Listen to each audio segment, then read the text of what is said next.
Coucou tout le monde, j'espère que vous allez bien. Je suis très contente de vous retrouver aujourd'hui pour une nouvelle vidéo qui sera un tag. Alors, je ne fais pas énormément de tags sur ma chaîne.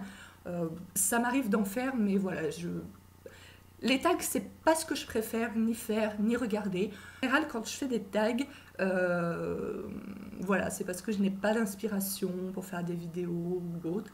Là, c'est pas du tout le cas. Je suis tombée sur un tag, donc pour l'instant, je l'ai vu uniquement chez Gaëlle de la chaîne Mademoiselle Papote, et je l'ai trouvé très intéressant. Le tag s'appelle "Je suis quelqu'un de bien parce que", et donc on doit dire 5 choses qui font de nous quelqu'un de bien et 5 choses. Alors, donc pourquoi j'ai décidé de faire ce tag? Pour ceux qui me suivent depuis un petit moment, vous le savez peut-être ou pas, ça fait 1 an maintenant que je suis en thérapie.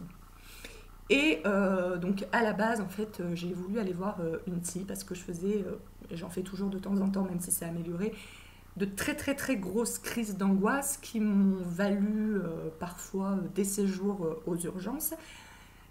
Et bon voilà, donc à la base c'était pour ça que j'ai décidé d'aller voir une psy.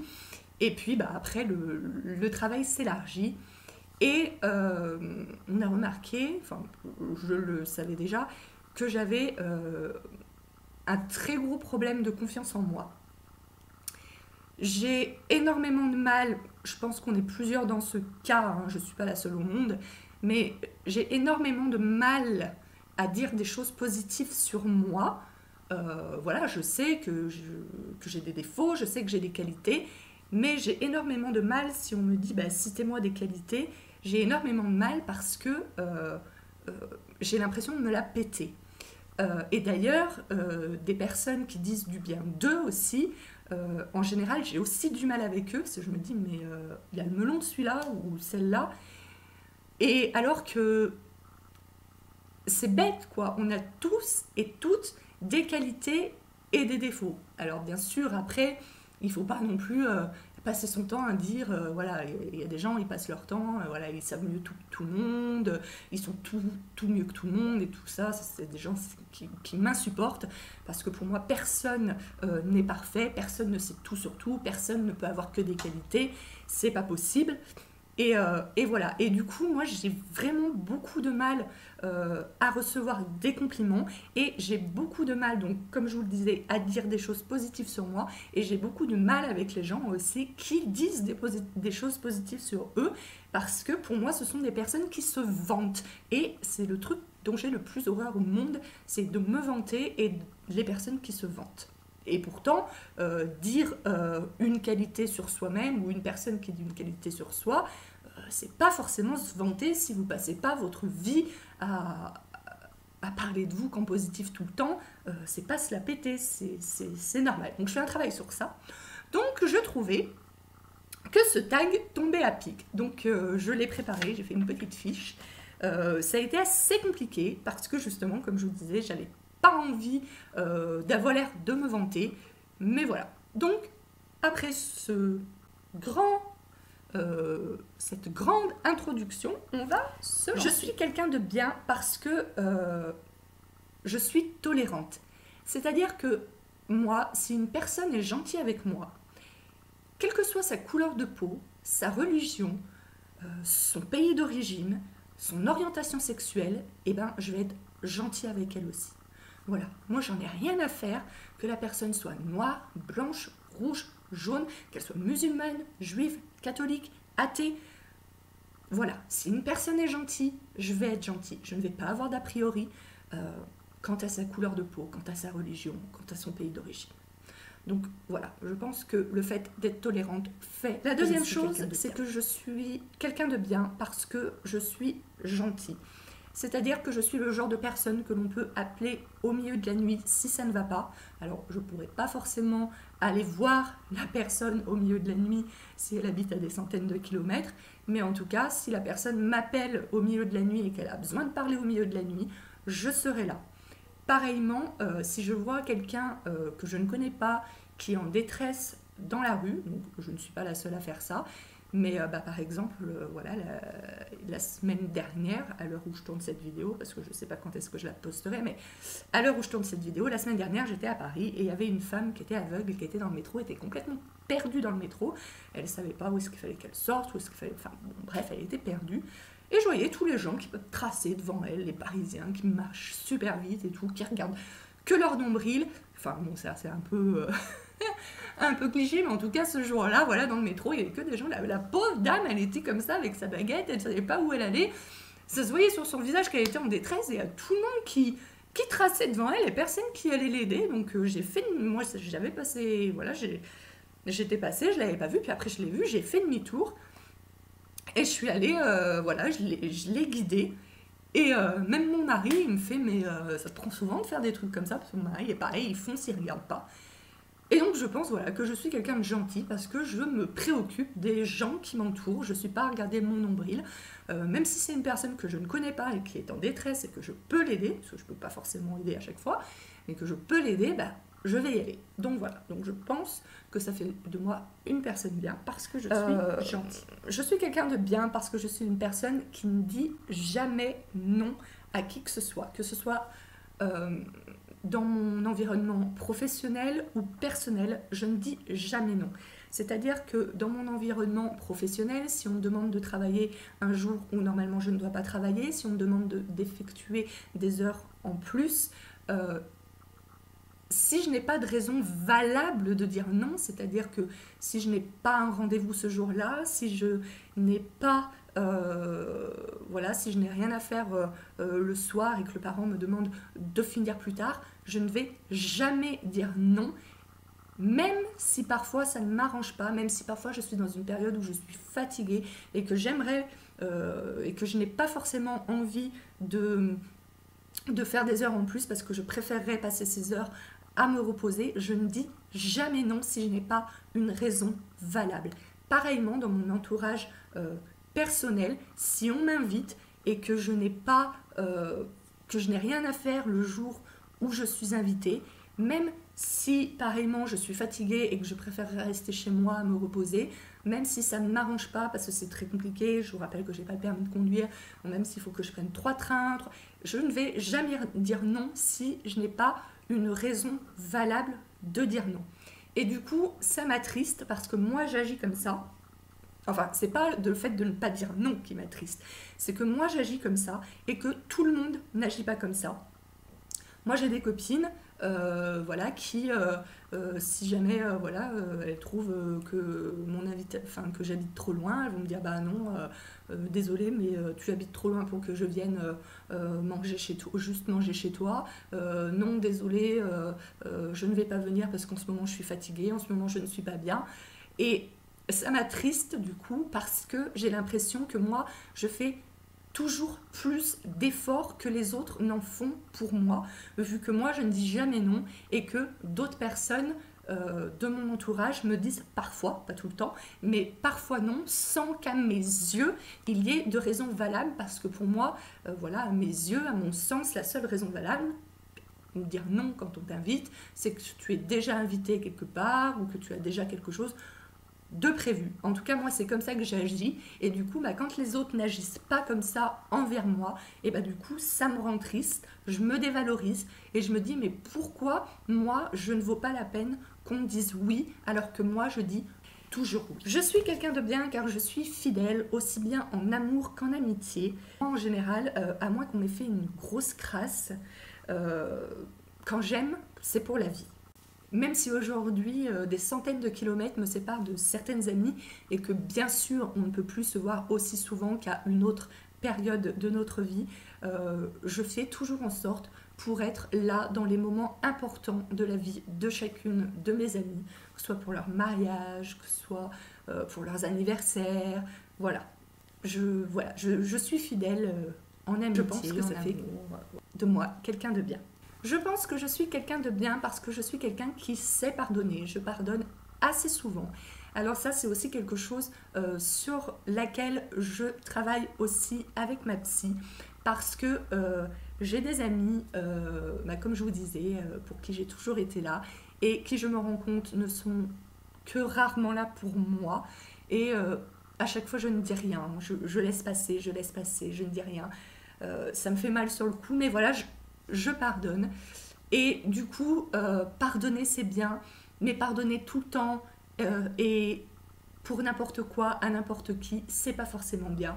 Donc c'est quelque chose à travailler. Mais ça fait, je pense quand même, quelqu'un de bien, le fait que je ne suis pas rancunière et que je pardonne assez facilement. Maintenant, je vais vous dire 5 choses. Alors, première chose, je suis fière de ma joie de vivre. Si vous me connaissez un petit peu, vous savez que je suis née avec une grave maladie cardiaque qui m'a valu une greffe de cœur, puis une greffe de rein, parce que tous les médicaments que j'ai pris ont détruit mes reins. Et malgré ça, franchement, je suis d'une positive attitude. Alors, je dis pas que j'ai jamais des coups de mou, hein, mais je suis d'une positive attitude à toute épreuve. Je suis toujours la première à vouloir faire la fête, à sortir, à vouloir rigoler, à faire la conne et tout. Et voilà, et ça, j'en suis fière parce que je connais des personnes qui ont des maladies comme la mienne, ou des maladies même parfois moins pires, et qui s'apitoient sur leur sort toute la journée. Et c'est un truc que je ne supporte pas. Et du coup, je suis fière d'avoir cette positive attitude en moi. Et je pense qu'elle est due aussi à mon éducation. Voilà, qu'elle est due à mon caractère et à mon éducation. Mes parents ne se sont jamais apitoyés sur mon sort. Ils m'ont toujours élevée comme une personne normale. Voilà, j'ai été punie, j'ai été grondée au même titre que ma sœur quand je faisais des bêtises. Je n'avais pas de traitement de faveur parce que j'avais un handicap. Donc voilà, j'ai la positive attitude malgré les épreuves de la vie, et je suis fière aussi de ma détermination, c'est-à-dire que quand je veux quelque chose, parfois ça peut prendre du temps, mais je finis toujours par y arriver. Et ça, j'en suis vraiment très fière parce que comme je vous le disais, la vie m'a mis pas mal de bâtons dans les roues, mais malgré ça, je suis arrivée à rester debout. Je suis arrivée à devenir propriétaire malgré que ça a été très compliqué à cause de mon dossier médical. Ça a été vraiment très compliqué, mais j'y suis arrivée, je travaille, voilà, j'ai de la détermination. Quand je veux faire quelque chose, j'y arrive. Jusqu'à présent, je croise les doigts. À chaque fois que j'ai voulu faire quelque chose, j'y suis toujours arrivée. Alors avec plus ou moins de difficultés, avec plus ou moins de temps, mais j'y suis toujours arrivée. J'espère que ça continuera comme ça. Mais voilà, je ne suis pas du genre à baisser les bras, et ça, je suis fière aussi de commencer à assumer mon excentricité. Voilà, j'ai toujours été quelqu'un d'assez timide, réservé, voilà, qui un petit peu dans son coin, voilà, dans les soirées. Avant, j'étais celle qui faisait un petit peu tapisserie. Aujourd'hui, je n'hésite plus, enfin de moins en moins en tout cas. Je suis pas encore celle qui danse sur la table toute nue, hein, et j'ai pas du tout envie de faire comme ça. Mais je veux dire par là que j'ose de plus en plus. Par exemple, ça faisait des années que j'avais envie d'être blonde platine. Je suis aujourd'hui blonde platine. Je ne sais pas combien de temps je le resterai, mais pour l'instant, j'aime et je le reste. Et ça faisait 10 ans que j'avais envie de le devenir et que je n'osais pas à cause de la peur de ce que les autres pourraient penser de moi. Voilà, donc je fais plein de choses depuis quelque temps, un peu faux-folle, que j'avais envie de faire depuis des années et que je n'osais pas. Donc voilà, je suis fière d'assumer celle que je suis vraiment. Je suis également fière de mon couple. Voilà, dans 6 mois, cela fera 10 ans que je suis avec mon mari. Comme tous les couples, nous avons eu des hauts et des bas, hein. Je pense que qui peut dire qu'en 10 ans, il n'y a jamais eu de crise, de dispute, de cris. Voilà, je ne crois pas ces gens. Voilà, ou c'est qu'ils sont dans le déni, je ne sais pas.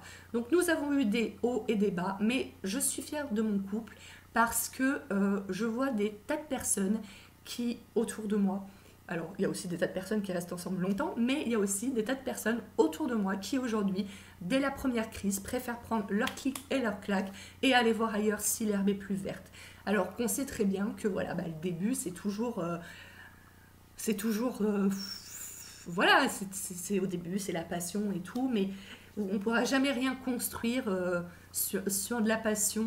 Voilà, donc je suis fière que ça fasse bientôt 10 ans voilà, que mon couple tienne. J'espère qu'il tiendra encore pour longtemps, malgré, je vous dis, parfois les coups durs, malgré les disputes. Voilà, il y a aussi beaucoup d'amour. Et c'est aussi d'ailleurs par les disputes que se construit l'amour, que se construit le couple, enfin pas que sur les disputes, hein, bien entendu, mais voilà, et je suis fière de ça. Voilà, je suis en couple avec mon mari depuis que j'ai 23 ans. Quand j'avais 23 ans, je me disais, putain, mais t'es bien vieille pour te mettre en couple et tout. J'avais des copines qui, lorsque moi j'avais 23 ans, donc elles avaient le même âge que moi, elles étaient déjà en couple depuis plusieurs années et tout. Certaines le sont encore avec ce même homme, et puis plein en fait se sont séparés, finalement au bout du compte. Donc voilà, moi je me dis, bah maintenant en fait 23 ans, c'était pas si vieux que ça pour se mettre en couple. Voilà. Moi j'ai des copines trentenaires qui sont en couple par-ci par-là, qui sont... Donc voilà, finalement, je suis fière de moi. Je suis fière de ma vie en général, de l'éducation que j'ai reçue, même si ma maman était un petit peu trop sévère à mon goût, un peu trop stricte sur certaines choses. Mais voilà, je suis fière de ma vie en général. Elle n'est pas parfaite, hein. Mais voilà, j'ai pas forcément la vie dont je rêvais lorsque j'étais petite fille sur tous les points. Voilà, je voulais être institutrice, bah, j'ai dû arrêter mes études à cause de mes problèmes de santé. Ça, c'est un deuil que je devrais faire parce que bah, je ne pense pas que je serai un jour institutrice. Je voulais avoir plein d'enfants dû à ma maladie. C'est trop dangereux pour moi d'avoir des enfants. Donc, elle n'est pas à 100% telle que je le rêvais lorsque j'étais petite fille. Mais voilà, j'ai un mari, j'ai une maison, j'ai un travail, j'ai des amis. Voilà, je suis fière de ma vie. Je suis fière de la personne adulte que je suis devenue. Je ne suis pas devenue comme beaucoup d'adultes aigris. Je ne suis pas jalouse de la réussite des autres. Voilà, donc je suis fière de ma vie en général. Et j'espère, voilà, de ma vie et de ma personne en général. J'espère rester toujours une personne humble. Alors, c'est un petit peu bizarre de dire ça parce que dans cette vidéo, on n'est pas très humble dans ce tag. Mais voilà, dans la vie en général, je reste quand même une personne humble, quand même contente de ma vie, contente de ce que j'ai réussi à faire dans ma vie, en espérant que je réussirai d'autres choses dans les années à venir. Et voilà, mais j'espère que je resterai toujours humble dans le sens où, voilà, reconnaître ses qualités, c'est bien, mais... pas dans le sens où bah voilà, je vais avoir conscience de mes qualités et du coup je vais dénigrer ceux qui n'ont pas les mêmes qualités que moi, puisque chacun a ses qualités et chacun a ses... Voilà pour cette vidéo, pour ce tag que j'ai vraiment aimé faire. J'espère que vous aurez tout autant aimé que moi regarder ce tag. Qui je pourrais bien taguer Alors, je vais taguer, qui je pourrais taguer bah, Christelle de la chaîne Christelle 6, si je prononce bien. Je te tag.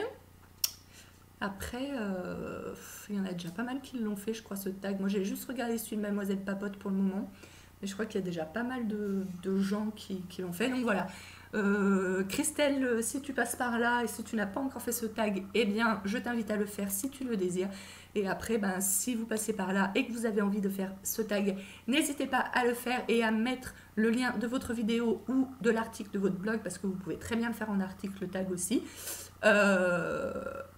en commentaire. Comme ça, j'irai voir. Et ensuite, voilà, mettez plein de petits pouces bleus en l'air, ça fait toujours plaisir. Mettez plein de petits pouces bleus en l'air si vous avez aimé ce tag, si vous voulez voir d'autres tags sur ma chaîne. N'hésitez pas à partager cette vidéo et à vous abonner. Sur ce, je vous fais de très gros bisous et je vous souhaite une très bonne journée. Et je vous dis à la semaine prochaine pour une prochaine vidéo. Ciao, ciao!